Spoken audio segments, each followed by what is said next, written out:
Well, thank you, Paul, and it's nice to be here. I feel a bit like Columbus today, who, when he came back from America, he didn't know where he was going, he didn't know where he was, and when he got back, he didn't know where he'd been. So, and that's what some people in business in Australia seem to think. Just the progression to surplus that Wayne Swan came out with the other day, and I do say Swan because he's the one who said 3-4 years ago that we are going to be in surplus by last year. And so he stuck his hat on that because I think he thought it was very important to keep his AAA credit rating, and he didn't want to borrow. However, this is his, and of course that completely failed. And so this is the plan for Australia to get back into surplus. And having said that, it's very hard to believe that you can believe it. Because when you look at the underlying cash balance, which is basically the gap between the expenses and the receipts, then you're going to find that's what they call the jaw. And if it's in minus, it goes down. If it's in plus, it goes up. So if we start off at 2007, we've got the budget, which is showing about 10 billion, and it came in at about 18 billion, or 19 billion I think it was. Now that's Peter Costello.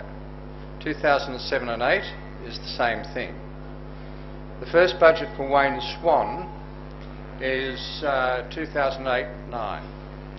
And he came out with a 22,000 surplus, and I think he ended up with a $39 billion deficit. He was pretty close in the 2009-10 year, so they obviously sacked that fellow from Treasury because he was getting pretty close to it, and then they let him go again. And ever since then, there's about a $60 billion difference in what he has forecasted and what they came to. So the last one was in 2012-13, $1.5 billion surplus, and we end up with an $18 billion loss.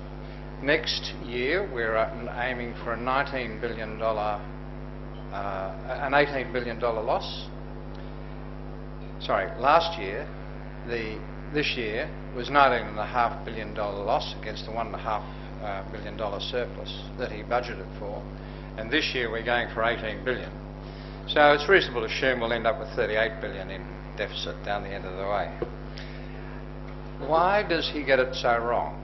Well, it goes back to Treasury, obviously. And the other day I was at a meeting and they said, look, they think they go up to Julia Gillard with 3 scenarios, the worst, the middle and the best, and don't tell her about the 2 lower ones. And she says, fine. And that's the way it's presented, and in actual fact it's totally he's lost his credibility with the public.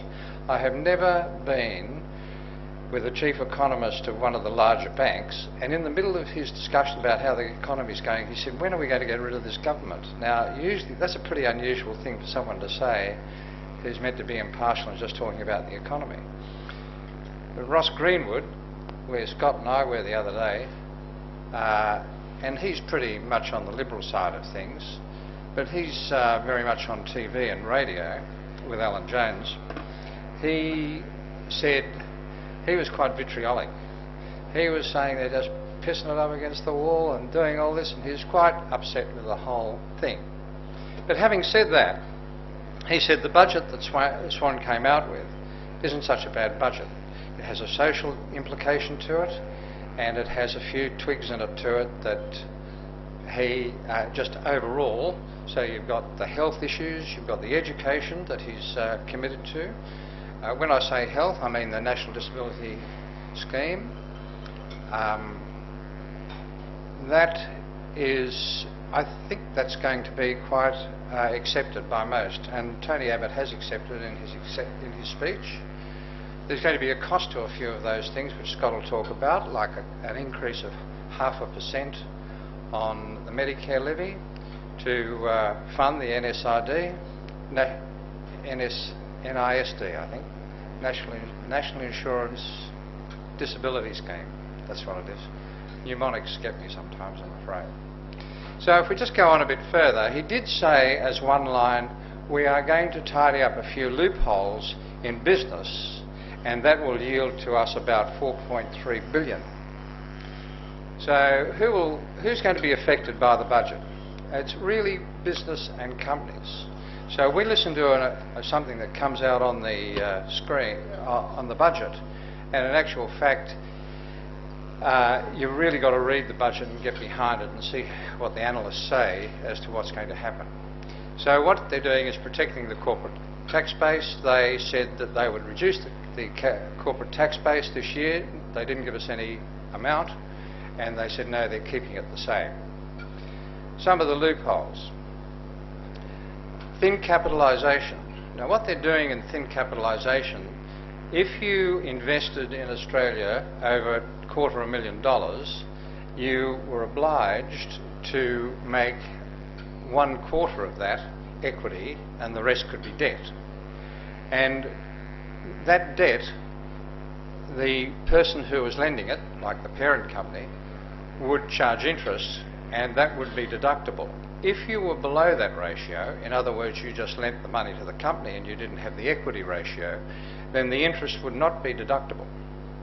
Not only that, that if you came to sell that company, the non-deductible interest wouldn't be added to the cost base. So what they've done is they've said, well, it won't be 1 to 75, it's going to be 40 to 60. So 1 to 3 or 1 to 1.5. Now, the funny thing about it is that they've said, but we're going to lift the threshold.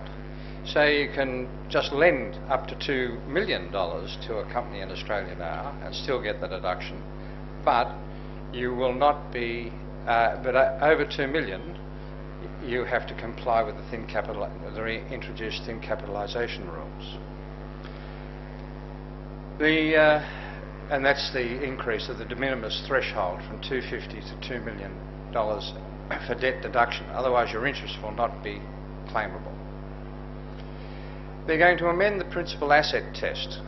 Now, what's the principal asset test? They're going to say, they're going to trace back, if you have a property through a hybrid trust out of the Cook Islands that you've spent a lot of money in setting up, they're going to chase those. Because some people are saying you can get away with that and not pay capital gains tax. Well, they've dedicated $109 million to set up for this to be investigated and set up a regime to stop this happening. It's obviously been happening. Also, and Scott will talk about this, when people have been making capital gains and disappearing with it, especially people from overseas, expats or non-residents, I should say, I shouldn't say expats, and they're going to take 10% of the gross proceeds of that, which is a refundable deposit on the basis of when you work out what your capital gains was, then that will be, the difference will be refunded to you. So as a non-resident, if you own property in Australia, what they called TARP, taxable Australian real property, then you have to pay your tax on the rents or carry forward your accumulating losses, and you have to pay your capital gains tax. Now, of course, capital gains tax changed last May in that everyone had a 50%, you were taxed on 50% of your capital gains when you eventually work it out. 8th of May last year, they introduced it as 100%. There's a little problem with all this because they've got many types of criteria of how they will work out various capital gains on property. If you are living in Australia and you have a home and then you go overseas, they will give you a 6-year break of keeping that home as capital gains tax free. If you move back within those 6 years and refresh your residency in that place, which means you've got to have a few things done, like you've got to go on the electoral roll and have your live there, pay the bills and a few other things, but they don't have a time limit on it, so it could be 3 months. People say, oh, 6 months. Well, it's not. It's really just establishing your residency. You can refresh that 6 years. Now, when they come to work out going back and forward and everything else, they take the capital gains, say you bought it 100 and sold it for 200, they'd say, well, this is your time outside Australia and this is your time inside Australia when you were capital gains tax free, and they apportion it over the time. With the 100% rule they've just changed into, they've said, and Wayne Swan said that's in the budget, make a valuation. So I don't want to tell you how to get valuations done, but if you're going to be paying tax at 50%, it's good to get a high valuation when it comes to the 100% one and then watch it go down, you see. But it's unworkable. And I'll get onto something a little bit later on. Dividend washing. I never knew this went on. Someone was trying to explain it to me in a charity I'm on, and he did it because he was a general manager of the National Bank. What a while ago is that they opened up a settlement period for dividends because the ASX was finding it very difficult to get settlements with options. So they've opened up a 2-day period whereby the ex and the cum dividends are tradable. So what people were doing, they were selling shares for ex dividend, and they'd pick up the franking credits, and then they were buying shares back again, cum dividend, and they get the franking credits again. Not bad. It's especially good if you're in a pension fund or superannuation where the tax rate is 15%.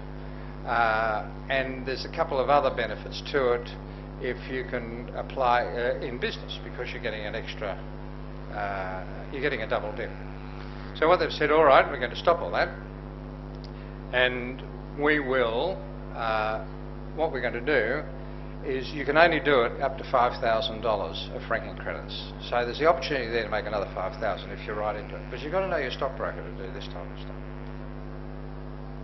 Other amendments to protect the corporate tax base rate from erosion loopholes, and in addition to the above, the government will make the amendments to closing loopholes in the offshore banking regime. And this is pretty particular stuff. So it's not that if you were going to do this and want to know what you're doing, you better go to the expert, which I'm not, at offshore banking, international tax. Increasing the ATO compliance checks of offshore marketing hubs and business structures.